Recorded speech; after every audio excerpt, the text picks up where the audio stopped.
faithful. When number 8 speaks, you listen. Let Brock cook. Young almost falls down. Throws to the end zone.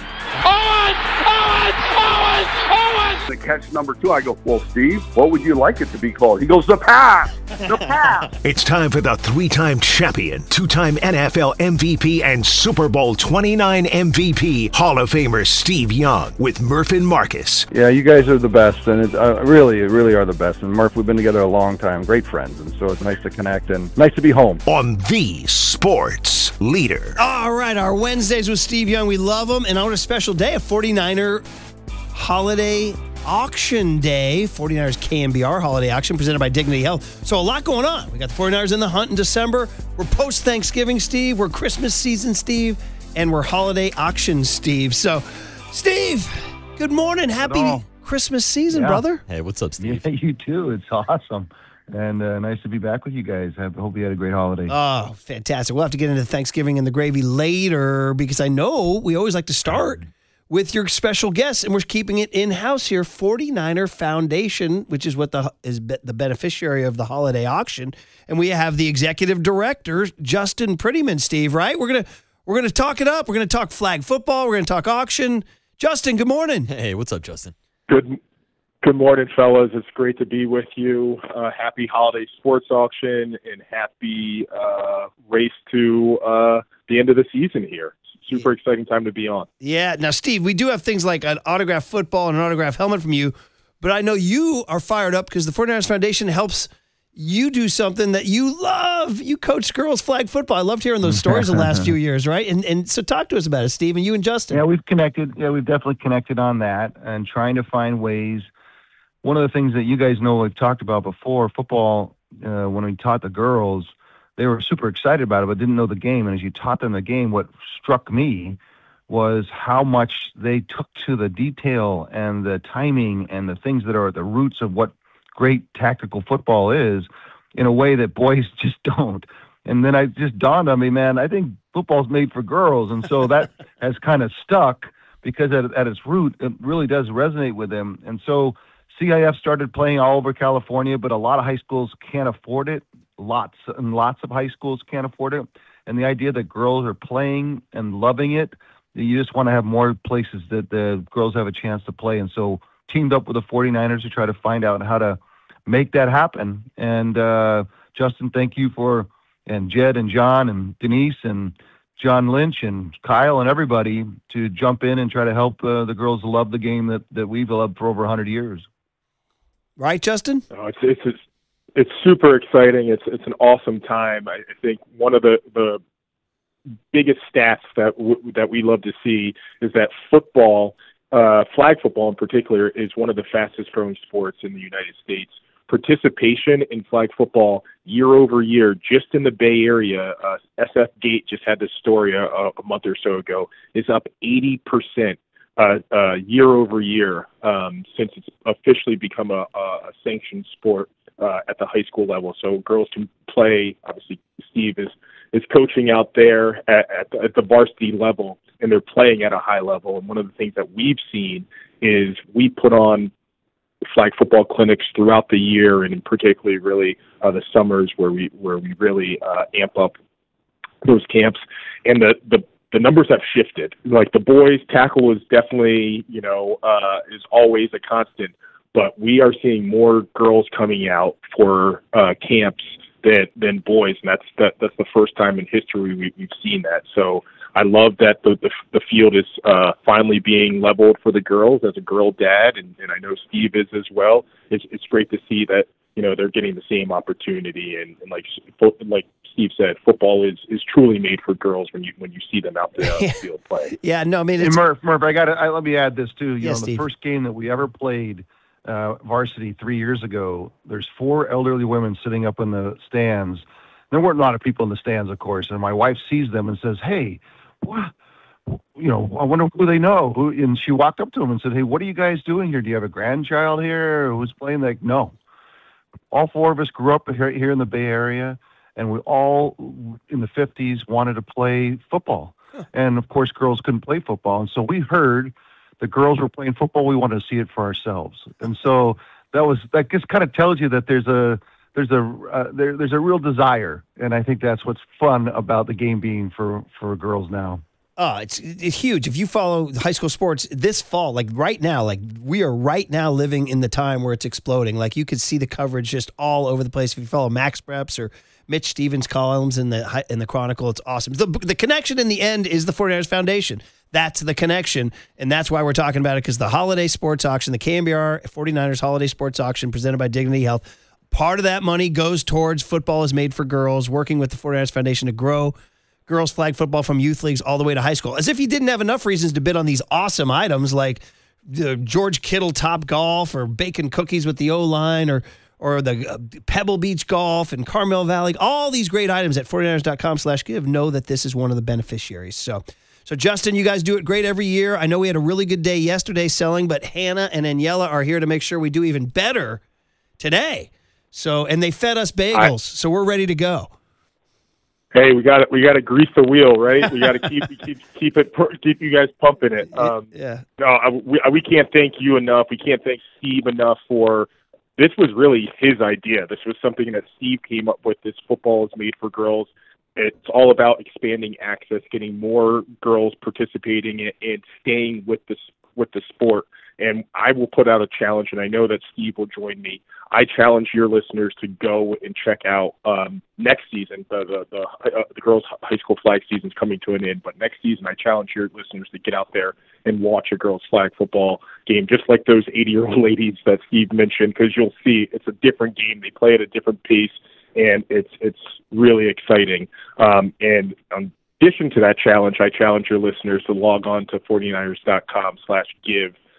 Find some way to give back this holiday season. We have items and opportunities at all levels, from going to the big game at Levi Stadium at the end of the football season to just walking away with something smaller to put under your Christmas tree or as a holiday gift this season. So truly appreciate everybody at KNBR for really getting behind this. The auction is off to a great start, and you'll get to see that impact throughout the upcoming school year and season from your support this holiday season. That's Justin Prettyman, the executive director of 49ers Foundation. Everybody go to 49ers.com/give, and we know this is the real day. This is when it gets hot and heavy, late afternoon, early evening, when the stuff starts closing.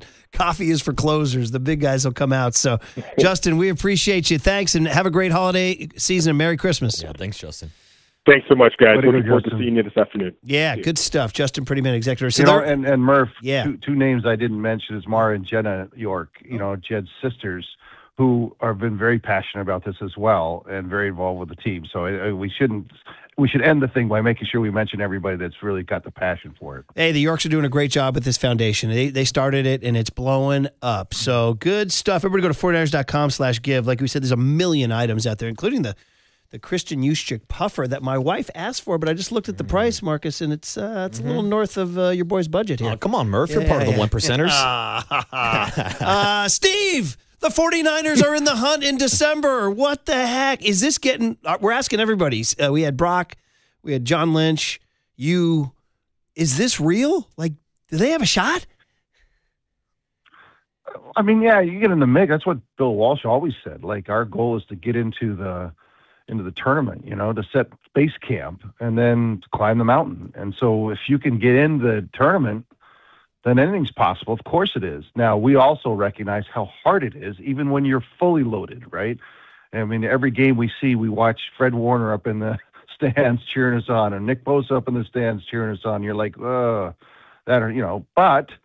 what we said at the beginning of the season, who are those guys we don't know their names very well now, who will show up in around Christmas time, and now they become household names. We might even buy in their jersey. And so we're seeing more of that, but we also need to recognize that we're kind of touring through the dregs of the NFL. Mm-hmm.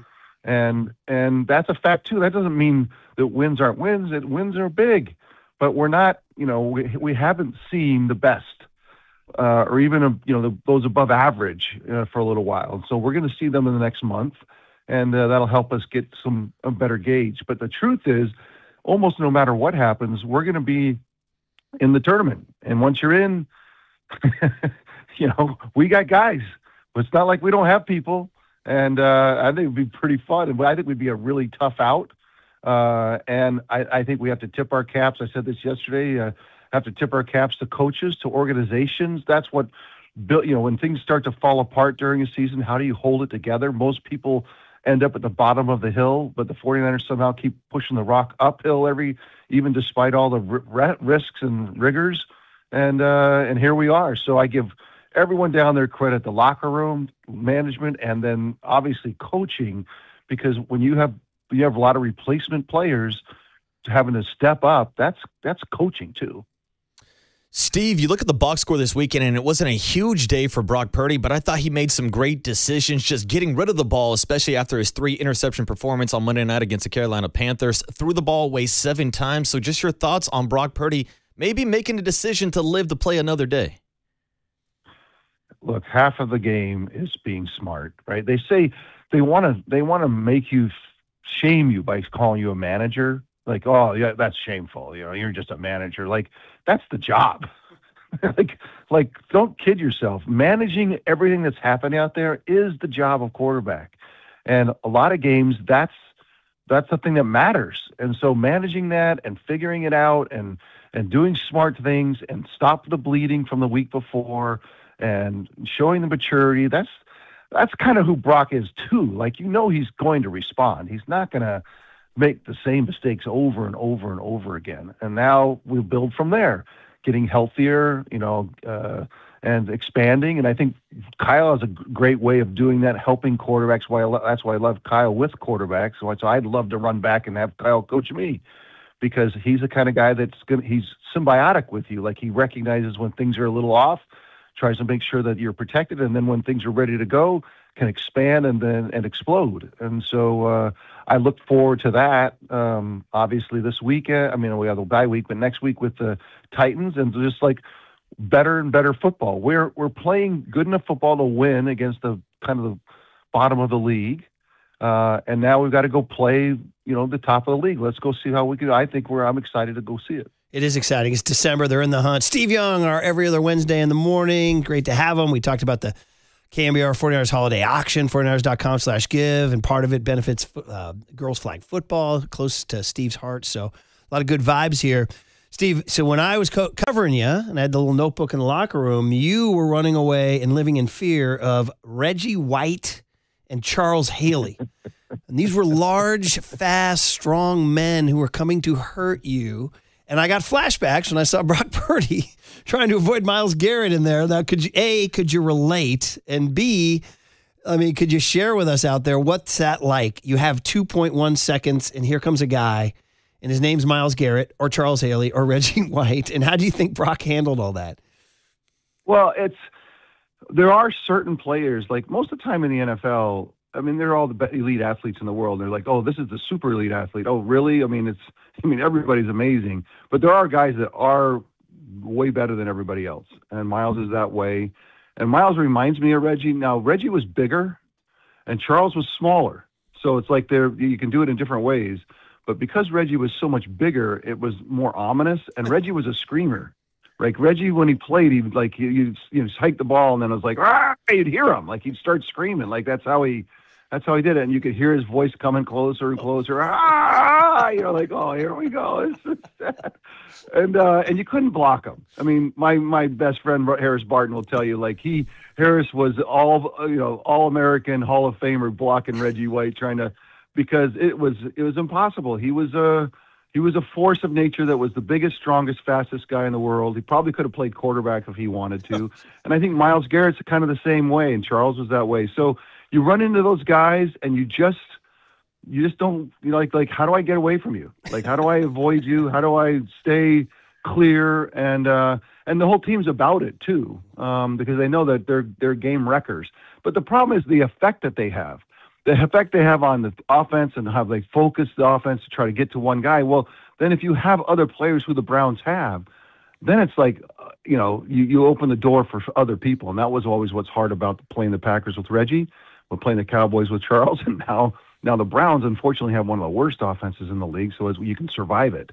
But you wouldn't want to play the Browns defense every week. That would be tough. No, but it was one hell of an entertaining matchup, him against Trent Williams and an entire offensive line. And I like the friendly back and forth between Brock Purdy and Myles Garrett throughout the game. But, Steve, there was not a friendly back and forth between Juwan Jennings, Myles Garrett, Shelby Harris, and the Cleveland Browns defense. This is now back-to-back weeks where we've seen guys react to the style of play and trash talk of Juwan Jennings. So just your breakdown on trash talk in the NFL and Juwan Jennings getting these type of reactions in back-to-back weeks. I want smart trash. I don't want dumb trash. And there's a difference, and you got to be careful because there's guys that's made a living in smart trash and just distracting, causing grief, creating people to kind of get overwrought and then they get this off their game, that kind of thing. I always appreciate it when I was we'd run into people who were smart trash and I was like, whoo, got to keep an eye. I got to avoid that guy. It's like he's gonna get me involved in something I don't want to get involved in. But dumb trash is when you're just causing grief for no reason and it actually distracts yourself and others. And so that's why Juwan's got to be super careful that he kind of sits on the right side of that trash talking. Yeah, and we'll see how that plays out. John Lynch likened him to Draymond Green and stuff, but it's 2 weeks in a row. So but I mean, that's why Murph, that's why Draymond, he walks on the edge. And most of the time, I would say that Draymond's a smart trash talker. Like he uses it as an effect, and you can be irritated, you can not like it, you can think it's crap, you can think that I don't like him because of it. That's fine. But I think the net result is positive for the Warriors. And there are times because he's always on the line that he falls on the other side and you're like, oh yeah, that didn't help. And so that's why if you're going to be like if that's who he's going to be like Draymond, you got to be on the top of your game because otherwise you cause your team grief. Right. Something to watch as they have a bye week, obviously, and then Tennessee comes in after that, and then some big games, the Colts and the Bears and all that. But we'll talk about that later. Steve, that shines a light on the wide receivers, and we have this promo from Jerry Rice about the holiday auction, and we're just like, man, Jerry Rice, there he was open, and you would throw it to him, and he would catch it, and everything was great. And then there was John Taylor, and there was all the other receivers you guys had. T.O., who kind of had a little Juwan in him, too. The Niners receivers right now are not producing. Steve, I'm wondering how that's burdening Kyle, how it's burdening Brock, how it's burdening you as you view this. I don't know. What are they getting? Can they survive with just Christian McCaffrey and George Kittle catching everything? No. Yeah. You can't. What survive is what if we're still talking about playoffs and Super Bowl, right? That's what's fun about being in December, and we didn't think we'd be here. And last year we weren't. Things broke against us in some small little ways that caused us to go the other direction, with the same kind of feel. And so, no, we're in a spot where we want to think that we can go, some cool distance here, but we cannot without people expanding in an offensive way because our defense is going to get remember the Lions last year, they got really hurt on defense with injuries, and they held on, and then all of a sudden they got in the playoffs, and it was like, no. And so the defense is going to be tested in ways that are going to cause us to have to rise up in a really expansive way. And as much as Christian and George can do, which is amazing, that we're going to get caught at it sooner or later. And so we need that production, and we need that threat. We need to come out of the locker room with the threat. I talked about that for the last couple of months. You can't, in the NFL, it's predatory. You can't come out of the locker room and have a bunch of guys that no one respects and how they're playing and how they're performing. Not that they don't respect them as individuals, but just how they're performing. That's going to catch you sooner or later too. And so we're going to have to answer that bell in the next 4 weeks. That's kind of, if you think about what needs to be done over the next month, win games, of course, but our wide receiver and offensive explosiveness and threat needs to gain some momentum so that we can get into January and really cause some grief coming out of the locker room. And, Steve, that brings us to the Brandon Ayuk situation. Now, we talked to John Lynch yesterday, and Murph asked him if there's still a realistic belief that Brandon Ayuk could play this season. He said, realistically, I'm not sure, but still hopeful. So, Steve, what's your breakdown on this situation? Realistically, do you think Brandon Ayuk has played his last snap in a 49ers uniform? It feels like it's up to Brandon. It feels like he's decided that it's broken and has moved on. But I think football it's an emotional game, and relationships mend, and people change their ways, and like they see new potential where they saw no potential before. So I think that's what Sean's talking about. I might be wrong that it's Brandon's choice, but I gotta believe that with his talent and what he gave, particularly to Brock, because Brock's such a fast processor, getting open in threatening positions. Now Christian does it from all different places, and George, but it's not as quickly, knifing into the defense as Brandon can do from his spot. And so Brandon was that guy that was open quickly, deep on the fringes and outside where things could really cause defenses grief. And it's a huge loss. And it's terrible that this has happened the way it has. And if he's healthy and ready to go, I invite Brandon Ayuk back on. Like, bro, come on, man. Like, fix whatever's wrong, bury whatever it is, and let's go do this. But it feels like something might have broken, and that's too bad. Man, it's super. I mean, I don't want to say unprecedented. I can't really truly remember somebody just willingly sort of forfeiting their money and their season. Steve, what's going on? Look, we're guessing, right? Mm-hmm. He's coming back from a very, very serious knee injury. And so, again, because we don't know and I'm not in the mix of it, I'm just giving you my sense from the cheap seats. Yeah.